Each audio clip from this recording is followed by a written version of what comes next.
الحمد للہ رب العالمین والعاقبۃ للمتقین والصلاة والسلام علی سید الانبیاء والمرسلین وعلی آلہ واصحابہ اجمعین اما بعد فاعوذ باللہ من الشیطان الرجیم بسم اللہ الرحمن الرحیم فانظر إلى آثار رحمة الله كيف يحيي الأرض بعد موتها صدق الله العظيم إن الله وملائكته يصلون على النبي يا أيها الذين آمنوا صلوا عليه وسلموا تسليما اللهم صل على سيدنا ومولانا محمد وعلى آل سيدنا ومولانا محمد وبارک وسلم مولاي صل وسلم دائما ابدا على حبيبك خير الخلق كلهم منزه عن شريك في محاسنه فجوهر الحسن فيه غير منقسم۔ اللہ تبارک و تعالی جل جلالہ و عم نوالہ کی حمد و ثنا اور حضور سرور کونین سید الانبیاء امام الانبیاء احمد مجتبی جناب محمد مصطفیٰ صلی اللہ علیہ وسلم کے دربار گوہر بار میں ہدیہ درود و سلام عرض کرنے کے بعد دعا ہے رب کائنات ہم سب کا یہاں مل بیٹھنا اپنی بارگاہ میں قبول و منظور فرمائے۔ حاضرین محترم، آج کے اس جمعۃ المبارک کے موقع پر آپ کے سامنے وہ اعمال ذکر کرنے ہیں کہ جن کی وجہ سے اللہ رب العزت بندے کے تمام گناہوں کی بخشش فرما دیتا ہے۔ آپ غور کے ساتھ سماعت کریں گے، ایسے اعمال کہ اگر بندہ وہ عمل کر لیتا ہے تو اللہ ان کی وجہ سے بندے کے سارے گناہ معاف فرما دیتا ہے۔ اس حوالے سے انشاءاللہ گفتگو ہوگی۔ دعا ہے رب کائنات مجھے حق اور سچ عرض کرنے کی توفیق عطا فرمائے۔ اللہ رب العزت نے قرآن کریم میں ارشاد فرمایا فانظر الی آثار رحمت اللہ، کہ تم اللہ تعالیٰ کی رحمت کے آثار دیکھو کہ اللہ تعالیٰ کی رحمت کے آثار کیسے ہیں۔ کیف یحیی الارض بعد موتها، کہ کیسے اللہ رب العزت زمین کو اس کے مردہ ہونے کے بعد دوبارہ زندہ فرما دیتا ہے، کہ زمین جو بنجر ہو چکی ہوتی ہے، ویران ہو چکی ہوتی ہے، اللہ رب العزت اس کے بنجر ہونے کے بعد اسے دوبارہ سرسبز و شاداب فرما دیتا ہے۔ تو یہ اللہ تعالیٰ کی رحمت ہے کہ وہ جب اپنی رحمت فرماتا ہے تو دوبارہ سے زمین کو نئی زندگی عطا فرما دیتا ہے۔ اور اگر ہم اسی حوالے سے قرآن کریم کا مطالعہ کرتے ہیں کہ کیسے اللہ رب العزت ویرانے کو آباد فرماتا ہے، کیسے اللہ بنجر کو سرسبز و شاداب فرماتا ہے، اس حوالے سے اللہ تعالیٰ نے قرآن کریم میں حضرت عزیر علیہ السلام کا واقعہ ذکر فرمایا کہ حضرت عزیر علیہ السلام آپ کا گزر ایک بستی سے ہوا اور وہ بستی بالکل ویران ہو چکی تھی اور اس کی چھتیں وہ زمین کی طرف آ چکی تھیں اور بنیادیں آسمان کی طرف بلند ہو چکی تھیں۔ وہ بستی جو ہے کھنڈرات کا ڈھیر بن چکی تھی۔ اللہ رب العزت ارشاد فرماتا ہے او کالذی مر علی قریۃ وہی خاویۃ علی عروشها، کہ جب حضرت عزیر علیہ السلام کا گزر بستی سے ہوا تو آپ نے دیکھا خاویۃ علی عروشها، کہ وہ بستی جو ہے اپنی چھتوں کے بل گر پڑی ہے اور وہ تباہ و برباد ہو چکی ہے، کھنڈرات کا ڈھیر بن چکی ہے۔ جب حضرت عزیر علیہ السلام نے اس منظر کو دیکھا تو آپ نے بے ساختہ اپنی زبان سے یہ کلمات ادا فرمائے کہ انا یحیی ھذہ اللہ بعد موتہا، کہ اب اس بستی کے کھنڈر بن جانے کے بعد اللہ اسے کیسے آباد فرمائے گا، اس کے ایک بار ویران ہو جانے کے بعد اللہ اس بستی کو کیسے آباد فرمائے گا۔ تو اللہ تعالیٰ ارشاد فرماتا ہے فَأَمَاتَهُ اللَّهُ مِئَةَ عَامٍ، کہ جب حضرت عزیر علیہ السلام کی زبان سے یہ جملے نکلے کہ اب یہ بستی دوبارہ کیسے آباد ہو سکتی ہے، تو اللہ نے حضرت عزیر علیہ السلام کو 100 سال کے لیے وفات عطا فرمائی۔ آپ وہاں آرام فرما ہوئے تو آپ کی روح قبض کر لی گئی اور 100 سال تک آپ وہیں پر رہے۔ آپ کے ساتھ آپ کا کھانا موجود تھا، پانی موجود تھا، وہ بھی وہیں پر رہا۔ آپ کے ساتھ آپ کی سواری دراز گوش یعنی گدھا موجود تھا، آپ نے وہیں باندھا تھا تو وہ گدھا بھی وہیں پر رہا۔ آپ کو اللہ رب العزت نے 100 سال کے لیے موت عطا فرمائی، آپ کی روح قبض کی گئی۔ جو آپ کی سواری تھی وہ بھی ہڈیوں کا ڈھانچہ بن چکی اور آپ کا کھانا پانی وہاں موجود رہا۔ 100 سال گزرنے کے بعد اللہ نے حضرت عزیر علیہ السلام کو دوبارہ زندہ فرما دیا۔ جب آپ 100 سال کے بعد زندہ ہوئے تو آپ نے دیکھا کہ وہ بستی جو 100 سال پہلے کھنڈرات کا ڈھیر تھی، ویران تھی، آج وہ آباد ہو چکی ہے۔ تو اللہ رب العزت نے حضرت عزیر علیہ السلام کو اپنی قدرت کا نظارہ دکھا کر قیامت تک کے لوگوں کو پیغام دے دیا کہ اللہ رب العزت اس بات پر قادر ہے، وہ چاہے تو بستیوں کو برباد اور ویران ہونے کے بعد دوبارہ آباد فرما دیتا ہے۔ اللہ رب العزت اس بات پر قادر ہے کہ وہ چاہے تو مردوں کو دوبارہ زندہ فرما دیتا ہے۔ اور پھر اللہ تعالیٰ نے ارشاد فرمایا، اے پیارے عزیر، ہم نے آپ کو 100 سال کے بعد دوبارہ زندہ فرما دیا ہے، اب آپ اپنے کھانے کی طرف دیکھیں، آپ اپنے پانی کی طرف دیکھیں۔ 100 سال پہلے جو آپ اپنے ساتھ کھانا لائے تھے، 100 سال پہلے جو آپ کے پاس پانی موجود تھا، آپ اپنے اس کھانے اور پانی کی طرف دیکھیں۔ 100 سال گزرنے کے بعد بھی اللہ نے اس میں بدبو پیدا نہیں ہونے دی۔ 100 سال کے بعد بھی کھانا ویسے تر و تازہ موجود ہے۔ یہ اللہ کی قدرت ہے۔ اور پھر فرمایا اپنی سواری کی طرف دیکھیں، وہ جو گدھا تھا جو آپ نے باندھ دیا تھا وہ ہڈیوں کا ڈھانچہ ہو چکا تھا۔ اللہ نے فرمایا اپنی سواری کی طرف دیکھیں۔ جب آپ نے سواری کی طرف دیکھا تو اس کی ہڈیاں دوبارہ جمع ہونا شروع ہو جاتی ہیں، ہڈیوں پر دوبارہ گوشت چڑھنا شروع ہو جاتا ہے اور گوشت پر کھال آنا شروع ہو جاتی ہے، کھال پر بال نکلنا شروع ہو جاتے ہیں اور چند لمحوں میں وہ گدھا بھی دوبارہ زندہ ہو جاتا ہے۔ تو اللہ تعالیٰ نے اس واقعے کو قرآن میں ذکر کر کے رہتی دنیا تک کے لوگوں کو پیغام دے دیا کہ اللہ رب العزت کی قدرت کا یہ کمال ہے کہ وہ جب چاہے مردوں کو زندہ بھی فرما سکتا ہے اور ویران بستیوں کو آباد بھی فرما سکتا ہے۔ تو وہ رب جو قادر مطلق ہے،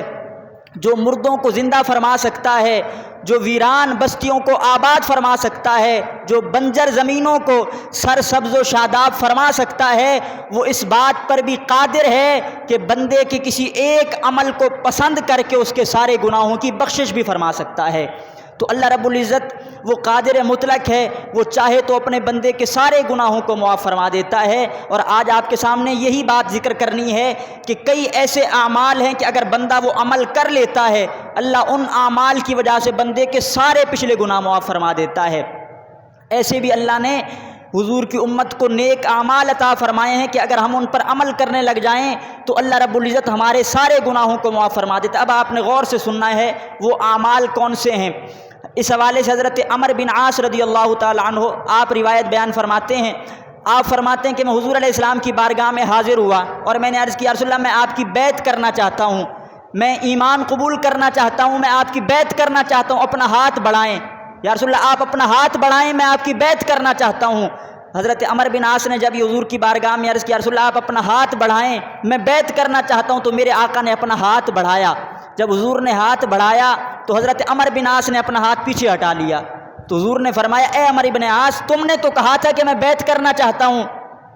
اب خود اپنا ہاتھ پیچھے ہٹاتے ہو، وجہ کیا ہے؟ تو حضرت عمر بن عاص عرض کرتے ہیں، رسول اللہ میں بیعت کرنا چاہتا ہوں لیکن میری ایک شرط ہے۔ حضور نے فرمایا کیا شرط ہے؟ عرض کرتے ہیں، رسول اللہ اس شرط پر بیعت کروں گا کہ جیسے اسلام قبول کروں گا اللہ سارے میرے گناہوں کو معاف فرما دے گا۔ اگر گناہ معاف ہوں گے تب تو میں بیعت کرنے کو تیار ہوں، ورنہ بیعت نہیں کروں گا۔ تو اس وقت میرے آقا ارشاد فرماتے ہیں، حضور فرماتے ہیں کہ اے عمر بن عاص، الاسلام یہدم ما کان قبلہ، اسلام یہ وہ بابرکت دین ہے کہ جیسے بندہ اسلام قبول کرتا ہے اللہ اسلام قبول کرتے ہی بندے کے سارے پچھلے گناہوں کی بخشش فرما دیتا ہے۔ اسلام یہ ایسا عمل ہے کہ جیسے بندہ اسلام قبول کرتا ہے اللہ اسلام کا صدقہ بندے کے سارے پچھلے گناہ معاف فرما دیتا ہے۔ حضور نے فرمایا، اے عمر بن عاص، تجھے بیعت کرنے میں کوئی شک اور شبہ نہیں ہونا چاہیے، تو جیسے میرے ہاتھ میں ہاتھ دے کر کلمہ پڑھے گا، ابھی زبان پر کلمہ جاری ہو رہا ہوگا، اللہ تیرے سارے گناہوں کی بخشش فرما دے گا۔ تو اسلام وہ عمل ہے کہ جس کی وجہ سے اللہ بندے کے سارے پچھلے گناہ معاف فرما دیتا ہے۔ اور پھر حضور علیہ السلام نے ارشاد فرمایا، الہجرۃ تہدم ما کان قبلہا، حضور فرماتے ہیں ہجرت کرنا اللہ کی رضا کی خاطر یہ ایسا عمل ہے کہ جو بندہ ہجرت کرتا ہے اللہ ہجرت کی وجہ سے بھی بندے کے سارے پچھلے گناہوں کی بخشش فرما دیتا ہے۔ جو بندہ ہجرت کرے، اور یاد رکھیے گا وقت آنے پر ہجرت کرنا لازم ہو جاتا ہے کہ اگر بندہ کسی ایسے علاقے میں موجود ہے کہ وہاں کی حکومت بڑی ظالم ہے، جو لوگوں کو اسلام کے مطابق زندگی گزارنے کی اجازت نہیں دیتی، نہ وہاں نماز پڑھنے کی اجازت ہے، نہ وہاں روزہ رکھنے کی اجازت ہے، نہ نیک اعمال کرنے کی اجازت ہے، تو اس وقت بندے پر لازم ہو جاتا ہے کہ اللہ کی زمین بڑی وسیع ہے، وہ اپنے اس گھر کو، اپنے وطن کو چھوڑ کر ایسی جگہ چلا جائے جہاں زندگی گزارنے میں اگرچہ دشواری ہو لیکن رب کے حکم پر عمل کرنے میں کوئی تنگی نہ ہو۔ اس وقت اس پر لازم ہے کہ ہجرت کر کے چلا جائے اور جا کر ایسی جگہ بسیرا کرے جہاں پر نمازیں پڑھنے میں، رب کے احکامات پر عمل کرنے میں آسانی ہو جائے۔ تو فرمایا الہجرت تہدم ما کان قبلہا، ہجرت ایسا عمل ہے کہ جو ہجرت کر لیتا ہے اللہ ہجرت کی وجہ سے بھی بندے کے سارے گناہوں کی بخشش فرما دیتا ہے۔ اب آپ غور کیجئے گا، اسلام ایسا عمل ہے جس کی وجہ سے اللہ سارے گناہ معاف فرما دیتا ہے، ہجرت ایسا عمل ہے جس کی وجہ سے اللہ بندے کے سارے گناہوں کی بخشش فرما دیتا ہے۔ اور پھر میرے آقا ارشاد فرماتے ہیں الحج یہدم ما کان قبلہ، حج یہ ایسا عمل ہے کہ جب بندہ حج کرتا ہے تو اللہ حج کرنے پر بھی بندے کے سارے پچھلے گناہوں کی بخشش فرما دیتا ہے۔ یہ حج بھی ایسا عمل ہے کہ جب بندہ حج کرتا ہے تو اللہ حج کرنے پر بھی بندے کے گناہوں کی بخشش فرما دیتا ہے۔ حاضرین محترم، حج کے حوالے سے حضرت ابو ہریرہ رضی اللہ تعالی عنہ آپ روایت بیان فرماتے ہیں، حضرت ابو ہریرہ رضی اللہ تعالیٰ عنہ فرماتے ہیں کہ حضور علیہ السلام نے ارشاد فرمایا من حج للہ، جس نے اللہ کی رضا کی خاطر حج کیا، جس نے اللہ کی رضا کی خاطر حج کیا، اور پھر حضور فرماتے ہیں فلم یرفس ولم یفسق، پھر نہ تو وہ گناہ میں مبتلا ہوا نہ فسق و فجور میں مبتلا ہوا، کہ جب حج کرنے گیا تو ایسے اخلاص کے ساتھ حج کیا کہ حج کے دوران کسی گناہ کا ارتکاب نہ کیا، گناہ کا ارتکاب نہ کیا، اور حج کے ایام میں کوئی فسق و فجور کا ارتکاب نہ کیا۔ ایسے طریقے پر جو حج کر کے آتا ہے، میرے آقا ارشاد فرماتے ہیں راجع کیوم ولدتہ امہ، جو بندہ ایسے طریقے پر حج کر کے آتا ہے جب وہ حج سے لوٹتا ہے تو اللہ اسے گناہوں سے ایسے ستھرا فرما دیتا ہے جیسے آج ہی اس کی ماں نے اسے جنم دیا ہو۔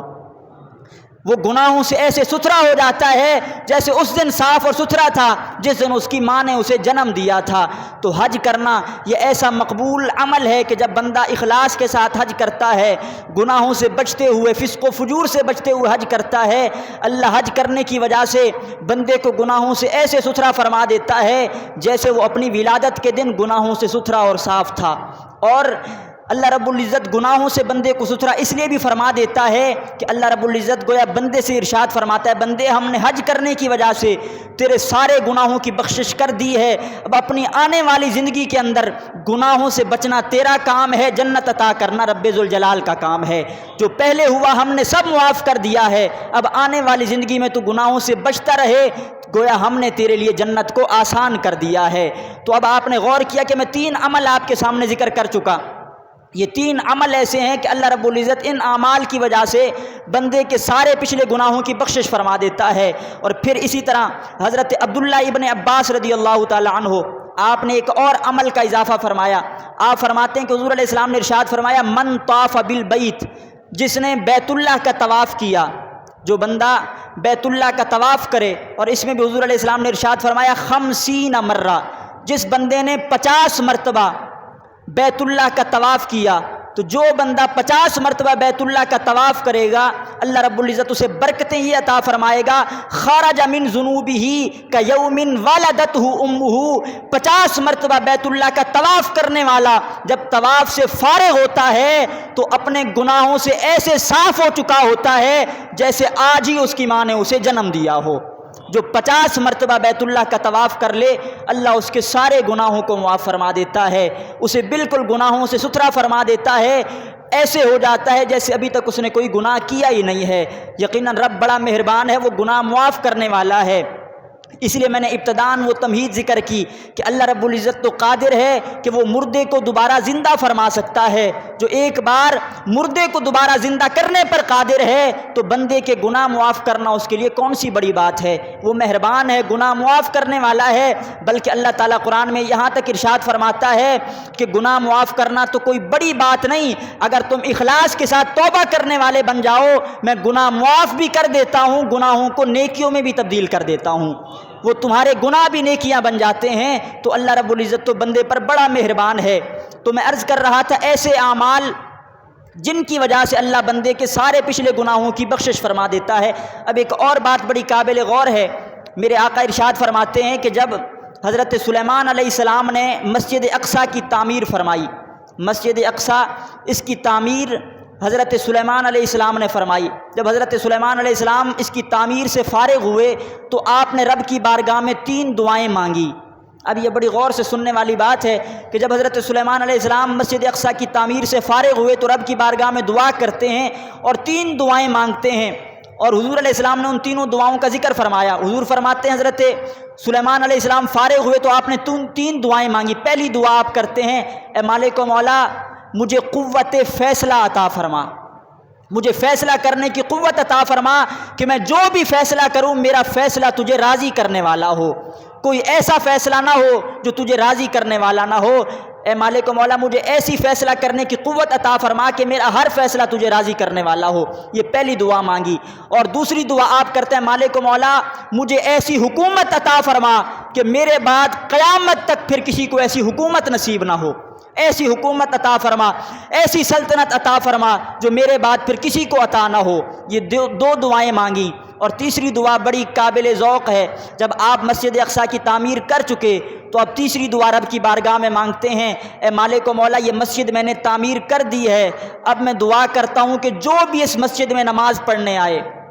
چاہے وہ قریب سے آئے چاہے وہ دور سے آئے، چاہے وہ مسجد اقصیٰ کے قریب رہنے والا ہو چاہے کسی دور ملک سے چل کر آئے اور یہاں آ کر نماز پڑھے، اے مالک و مولا جو بھی مسجد اقصیٰ میں نماز پڑھنے کے لیے آئے جب وہ نماز پڑھ کے فارغ ہو تو اس کے گناہوں کو ایسے معاف کر دے، اس کے گناہوں کو ایسے مٹا دے، اسے گناہوں سے ایسے ستھرا فرما دے جیسے آج ہی اس کی ماں نے اسے جنم دیا ہو۔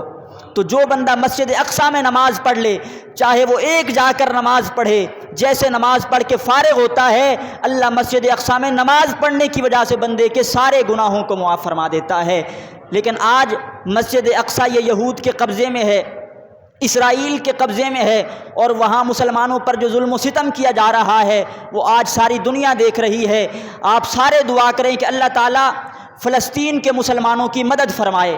اور اللہ تعالیٰ ان کی مدد بھی فرمائے، اور اللہ ہمارے حکمرانوں کو بھی غیرت عطا فرمائے کہ وہ عملی طور پر اسرائیل کے مخالفت میں کھڑے ہو جائیں اور فلسطین کی حمایت میں کھڑے ہو جائیں۔ فقط قرارداد پیش کر دینے سے، فقط مذمت کر دینے سے کام نہیں ہوگا، کام تب ہوگا کہ جب ہمارے حکمران عملی طور پر مقابلے میں کھڑے ہوں اور اپنے مسلمان بھائیوں کی مدد کے لیے کھڑے ہو جائیں اور یہود کی مخالفت میں کھڑے ہو جائیں۔ دعا کریں کہ وہ وقت جلد آئے کہ جب اللہ تعالیٰ مسجد اقصیٰ کو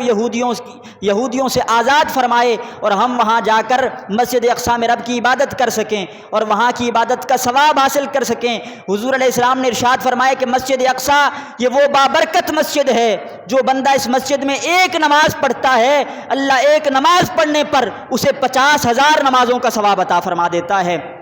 ایسی بابرکت مسجد ہے، اور یہ وہ مسجد ہے جس کے بارے میں حضرت سلیمان علیہ السلام دعا کر رہے ہیں، اے مالک جو بھی یہاں آ کر نماز پڑھے تو اس کے سارے گناہوں کی بخشش فرما۔ تو آپ غور فرمائیں کیسے اللہ تعالیٰ نے ہمیں اعمال عطا فرمائے ہیں کہ ہم عمل کرنے والے بن جائیں، تو ایک ایک عمل ایسا ہے کہ اللہ ایک عمل پر ہمارے سارے گناہوں کی بخشش فرما دیتا ہے۔ اور اسی طرح حضور علیہ السلام ارشاد فرماتے ہیں، ابھی رمضان شریف کا مہینہ گزرا ہے، رمضان کے اندر یہ روایت میں نے آپ کے سامنے کئی مرتبہ ذکر کی، حضور علیہ السلام ارشاد فرماتے ہیں من صام رمضان ایمانا و احتسابا غفر له ما تقدم من ذنبه، کہ جو بندہ ایمان اور اخلاص کے ساتھ رمضان کے روزے رکھ لیتا ہے اللہ رمضان کے روزوں کی برکت سے بندے کے سارے پچھلے گناہوں کی بخشش فرما دیتا ہے۔ رمضان ایسا مہینہ ہے اس کی وجہ سے ہمارے اللہ سارے پچھلے گناہ معاف فرما دیتا ہے۔ لیکن ایک اور روایت آپ کے سامنے ذکر کرنا چاہوں گا، یہ بڑی قابل غور اور بڑی قابل ذوق روایت ہے۔ میرے آقا ارشاد فرماتے ہیں من صام رمضان، جس نے رمضان کے روزے رکھے، اور پھر حضور فرماتے ہیں وَأَتْبَعَهُ سِتًّا مِّن شوال، اور رمضان کے بعد شوال کے 6 روزے رکھے۔ جس نے رمضان کے روزے رکھے اور رمضان کے بعد شوال المکرم کے 6 روزے رکھ لیے، حضور فرماتے ہیں خرج من ذنوبہ کیوم ولدتہ امہ، جو بندہ رمضان کے روزے رکھے پھر شوال کے 6 روزے رکھ لے، اللہ ان روزوں کی برکت سے بندے کو گناہوں سے ایسے ستھرا فرما دیتا ہے جیسے آج ہی اس کی ماں نے اسے جنم دیا ہو۔ آپ غور فرمائیں کہ رمضان کے روزوں کے ساتھ اگر شوال کے 6 روزے رکھ لیے جائیں تو کتنے بابرکت ہیں کہ اللہ ان روزوں کی برکت سے سارے پچھلے گناہوں کی بخشش فرما دیتا ہے۔ کئی ایسے اعمال ہیں کہ اگر بندہ وہ عمل کرتا، یہ تو جو آپ کو میں نے عمل بتائے ہیں تو بڑے عمل ہیں کہ مسجد اقصیٰ جانا پڑے گا، نماز پڑھنی پڑے گی تب گناہوں کی بخشش ہوگی، رمضان کے روزے رکھنے پڑیں گے تب گناہوں کی بخشش ہوگی۔ میرے آقا نے اس سے بڑھ کر بھی اعمال بتائے ہیں کہ جو بالکل مختصر ہیں، عمل چھوٹا ہے لیکن اللہ اس عمل کی وجہ سے سارے پچھلے گناہوں کی بخشش فرما دیتا ہے۔ ذرا آپ ایک بار بولیے سبحان اللہ۔ اب میں آپ کے سامنے وہ عمل ذکر کرنے لگا ہوں جو بالکل مختصر عمل ہے، لیکن اگر بندہ عمل کر لے تو سارے گناہوں کی بخشش ہو جاتی ہے۔ حضور علیہ السلام جب معراج پر تشریف لے گئے تو میرے آقا ارشاد فرماتے ہیں کہ اللہ رب العزت نے فرمایا کہ اے محبوب یہ ارشاد فرمائیں کہ مالائے اعلیٰ کیا کر رہے ہیں۔ مالائے اعلیٰ یہ اللہ کے فرشتے ہیں۔ حضور علیہ السلام ارشاد فرماتے ہیں محبوب یہ ارشاد فرمائیں کہ مالائے اعلیٰ کیا کر رہے ہیں۔ میرے آقا ارشاد فرماتے ہیں مالک و مولا میں نہیں جانتا وہ کیا کر رہے ہیں، اے مالک مجھے علم نہیں ہے۔ حضور فرماتے ہیں اس وقت رب کائنات نے اپنا دست قدرت میری پشت پر رکھا، میرے کندھوں کے درمیان رکھا۔ حضور فرماتے ہیں جب رب نے اپنا دست قدرت میری پشت پر رکھا تو میں نے اس کی ٹھنڈک کو اپنے سینے میں محسوس کیا، میں نے اس کی ٹھنڈک اپنے سینے میں محسوس کی۔ حضور علیہ السلام ارشاد فرماتے ہیں اس کی برکت یہ ہوئی کہ زمین و آسمان کی ہر چیز کو میں نے جان لیا۔ اللہ رب العزت نے جو دست قدرت میری پشت پر رکھا تھا اس کی برکت سے میں نے زمین و آسمان کی ہر چیز کو جان لیا۔ اور پھر میرے آقا ارشاد فرماتے ہیں اب رب کائنات نے پوچھا محبوب اب ارشاد فرمائیں کہ مالائے اعلیٰ کیا کر رہے ہیں، مالائے اعلیٰ کس چیز کے بارے میں باتیں کر رہے ہیں۔ تو میرے آقا ارشاد فرماتے ہیں اے مالک و مولا مالائے اعلیٰ کفارات کے بارے میں بات کر رہے ہیں، ان اعمال کے بارے میں بات کر رہے ہیں کہ جو اعمال بندے کے گناہوں کی بخشش کا ذریعہ ہوتے ہیں، جن اعمال کی وجہ سے اللہ بندے کے سارے گناہوں کو معاف فرما دیتا ہے۔ اب حضور علیہ السلام نے وہ اعمال ذکر فرمائے، ایسے پیارے اعمال ہیں کہ شاید چند لمحوں کا عمل ہے جس میں کرنا بھی کچھ نہیں، مشقت بھی کچھ نہیں، لیکن اس عمل پر اللہ بندے کے پچھلے گناہوں کی بخشش فرما دیتا ہے۔ اب وہ مالائے اعلیٰ کون سے کفارات کی بات کر رہے تھے؟ میرے آقا ارشاد فرماتے ہیں کہ نماز کے بعد جو بندہ مسجد میں ٹھہرا رہتا ہے، مسجد میں بیٹھا رہتا ہے، نماز ہو چکی، نماز پڑھ لی، لیکن نماز کے بعد وہ مسجد میں بیٹھ گیا، تو جو نماز کے بعد مسجد میں بیٹھا رہتا ہے اللہ اس کے سارے گناہ معاف فرما دیتا ہے۔ کوئی اس عمل کے اندر مشقت نہیں ہے، کوئی محنت نہیں ہے۔ جو نماز پڑھے نماز کے بعد مسجد میں بیٹھا رہے اللہ مسجد میں بیٹھنے پر اس کے سارے گناہوں کی بخشش فرما دیتا ہے۔ رب کتنا مہربان ہے کہ اس نے حضور کی امت کو ایسے اعمال عطا فرمائے کہ اگر بندہ عمل کرنے والا بن جائے تو سارے گناہوں کی بخشش ہو جاتی ہے۔ میرے آقا ارشاد فرماتے ہیں جو نماز کے بعد مسجد میں بیٹھتا ہے اللہ اس کے سارے گناہ معاف فرماتا ہے۔ اور پھر میرے آقا ارشاد فرماتے ہیں جو اپنے گھر سے جماعت کے لیے چل کر آتا ہے اللہ اس کے چند قدم اٹھانے پر اس کے سارے گناہوں کی بخشش فرما دیتا ہے۔ جو جماعت کے لیے نماز پڑھنے آتا ہے اور اپنے گھر سے چل کر آتا ہے مسجد کی جانب تو جتنے قدم چل کر آتا ہے اللہ ان قدموں کی برکت سے بندے کے سارے پچھلے گناہوں کی بخشش فرما دیتا ہے۔ اور پھر حضور علیہ السلام نے اس سے بھی آسان عمل ارشاد فرمایا کہ وہ کون سا عمل ہے جو بندے کے سارے گناہوں کی بخشش کا ذریعہ بن جاتا ہے۔ میرے آقا ارشاد فرماتے جو بندہ اچھی طرح وضو کر لے، فقط جو بندہ اچھی طرح وضو کر لیتا ہے اللہ وضو کرنے پر بھی بندے کے سارے گناہوں کی بخشش فرما دیتا ہے۔ آپ غور فرمائیں کہ اللہ رب العزت کتنا مہربان ہے اور کیسے ہمیں اعمال عطا فرمائے ہیں کہ اگر ہم عمل کرنے والے بن جائیں تو اللہ ان اعمال کی وجہ سے ہمارے گناہوں کی بخشش فرما دیتا ہے۔ حاضرین محترم ایک اور روایت ہے جس میں حضور علیہ السلام ارشاد فرماتے ہیں کہ اگر کوئی بندہ 2 رکعت نماز نفل پڑھے، حضور فرماتے ہیں اگر کوئی بندہ اچھے طریقے سے وضو کرتا ہے،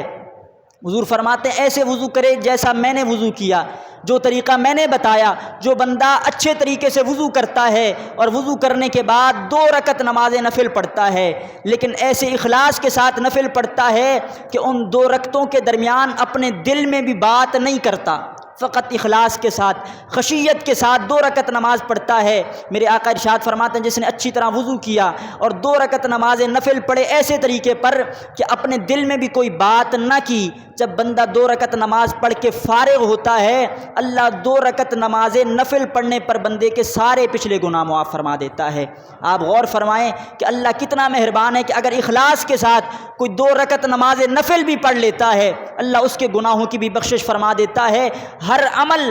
ایسا ہے کہ اگر بندہ اخلاص کے ساتھ کرنے والا ہو تو وہ اعمال ہماری بخشش کا ذریعہ بن جاتے ہیں۔ ایک اور بات اسی پر ذکر کرنا چاہوں گا جو حضور علیہ السلام نے ارشاد فرمائی۔ حضور علیہ السلام ارشاد فرماتے ہیں کہ اگر کوئی بندہ بیمار ہو جائے اور بیمار ہونے پر وہ زبان سے شکوہ نہ کرے، رب کی ناشکری نہ کرے، بیمار ہو جانے پر وہ اللہ تعالیٰ کی حمد کرتا رہے، اللہ تعالیٰ کا شکر کرتا رہے اور صبر کرتا رہے، تو جو بندہ بیماری کے اندر رب کی حمد کرتا رہتا ہے، صبر کرتا رہتا ہے، جب بیماری دور ہوتی ہے، حضور فرماتے ہیں جب وہ بستر مرض سے اٹھتا ہے تو بستر مرض سے اٹھتے ہی اللہ اس کے سارے پچھلے گناہوں کی بخشش فرما دیتا ہے۔ اگر کوئی بندہ بیمار ہوا اور صبر کرتا رہا، جیسے ہی اللہ تعالیٰ اسے صحت یاب کرتا ہے، وہ صحت یاب ہوتے ہی سارے گناہوں سے بھی ستھرا ہو جاتا ہے۔ تو آپ غور فرمائیں کہ اللہ کتنا مہربان ہے اگر کوئی صبر کرنے والا ہو۔ اس لیے میں نے پہلے بھی ذکر کیا کئی بار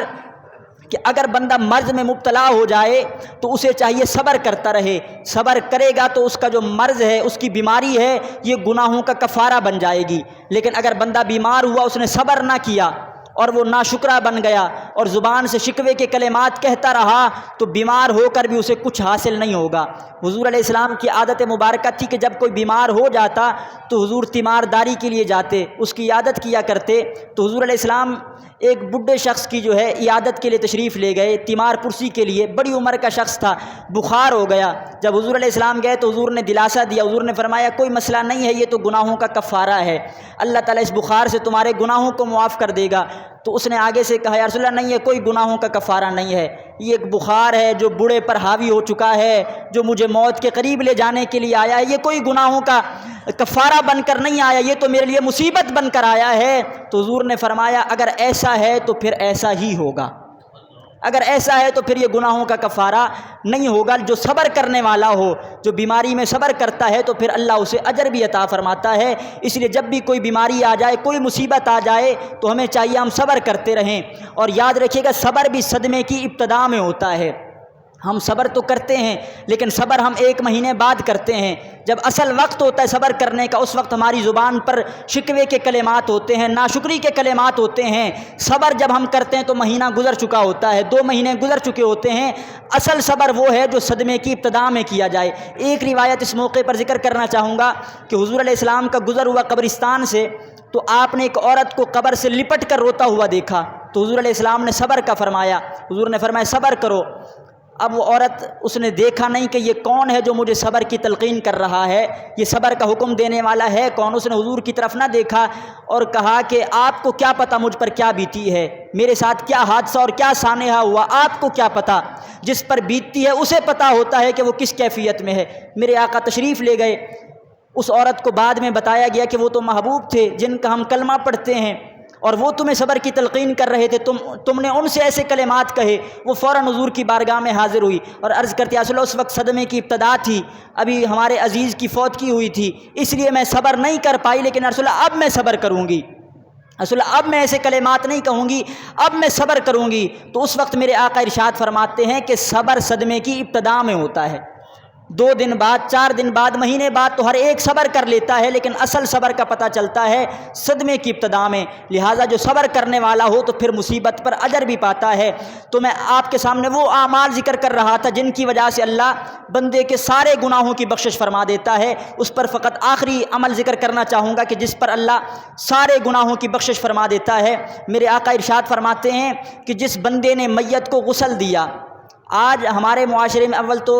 میت کو غسل دینے کا وقت آئے تو لوگ کتراتے ہیں، میت کو غسل دینے کے لیے نہیں جاتے، حالانکہ میت کو غسل دینا بھی باعث ثواب ہے، اور کتنا ثواب ملتا ہے اب آپ غور کیجئے گا۔ میرے آقا ارشاد فرماتے ہیں کہ جس بندے نے میت کو غسل دیا اور پھر اسے کفن دیا، اسے خوشبو لگائی اور اس کے جنازے کو کندھا دیا اور اس کی نماز جنازہ پڑھی، اور غسل دیتے ہوئے اگر اس کے عیب دیکھے، ان عیبوں کو چھپا لیا،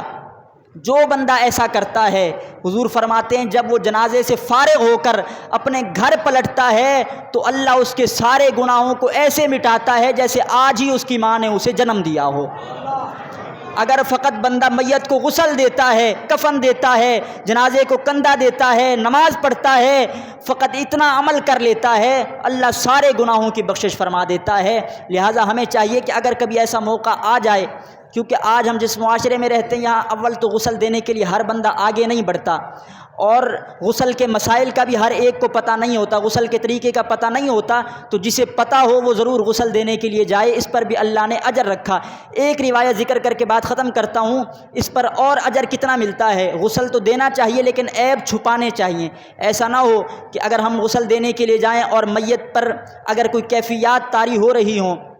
مثال کے طور پر اعمال جو بندے نے دنیا میں کیے ہوتے ہیں اگر اچھے نہ ہوں تو غسل کے وقت بھی کیفیات کا پتہ چل جاتا ہے، بسا اوقات بدن اکڑنے لگ جاتا ہے، چہرہ بے نور ہو جاتا ہے، اعضاء ٹیڑھے ہو جاتے ہیں، اور بھی کئی کیفیات ہو جاتی ہیں۔ اگر بندہ ایسی کیفیات دیکھے تو کسی کے سامنے ظاہر نہ کرے، اس کی کیفیات کو چھپا لے، اس کے معاملات کی پردہ پوشی کرے تو اللہ اجر کیا عطا فرماتا ہے۔ میں چاہوں گا اگر بات سمجھ آئے تو آپ سبحان اللہ بھی ضرور کہیے گا کہ میرا رب کتنا مہربان ہے۔ حضور فرماتے ہیں من غسل میتن، جس نے میت کو غسل دیا، فکتم علیہ، اور پھر اگر کوئی عیب دیکھے تو ان عیبوں کو چھپا لیا، جس نے میت کے عیب چھپائے ہوں گے، حضور فرماتے ہیں غفر اللہ لہ 40 مرتن، اللہ ایسے شخص کی 40 مرتبہ بخشش فرماتا ہے، 40 مرتبہ بخشش فرماتا ہے۔ آپ غور فرمائیں کہ اگر میت کے عیب چھپائے جائیں اللہ 40 مرتبہ بخشش فرماتا ہے، تو آپ اپنے دل سے سوال کریں اور بتائیں اگر میت کے عیب چھپانے پر اللہ بخشش فرماتا ہے، اگر ہم زندہ لوگوں کے عیب چھپائیں گے تو میرا رب کتنا راضی ہو جائے گا۔ اللہ تو بڑا مہربان ہے، وہ تو چاہتا ہے لوگوں کے عیب چھپائے جائیں، لہٰذا لوگوں کے عیب ظاہر نہ کرو، لوگوں کے عیب چھپاؤ۔ میں نے آپ کے سامنے وہ اعمال ذکر کیے کہ یہ ایسے اعمال ہیں کہ اگر یہ بندہ کر لیتا ہے تو اللہ ان اعمال کے ذریعے بندے کے سارے گناہوں کی بخشش فرما دیتا ہے۔ آخر میں عرض یہ ہے کہ آپ تھوڑا وقت سے تشریف لایا کریں، 1:30 بجے خطاب شروع ہو جاتا ہے تو کوشش کیا کریں سارے تشریف لے آیا کریں۔ انشاءاللہ جو بھی باتیں ہوتی ہیں قرآن و حدیث کی روشنی میں ہوتی ہیں، اور بڑی اچھی باتیں ہوتی ہیں، سیکھنے کے لیے بھی ہوتی ہیں، عمل کرنے کے لیے بھی ہوتی ہیں۔ جب آپ وقت سے تشریف لائیں گے تو انشاءاللہ بہت کچھ سیکھنے کا موقع ملے گا۔ دعا ہے رب کائنات کی بارگاہ میں جو کچھ میں نے عرض کیا مالک سے اپنی بارگاہ میں قبول و منظور فرمائے، اور اللہ تعالی ہم سب کو ان باتوں پر عمل کرنے کی بھی توفیق عطا فرمائے۔ وآخر دعوایا ان الحمد للہ رب العالمین۔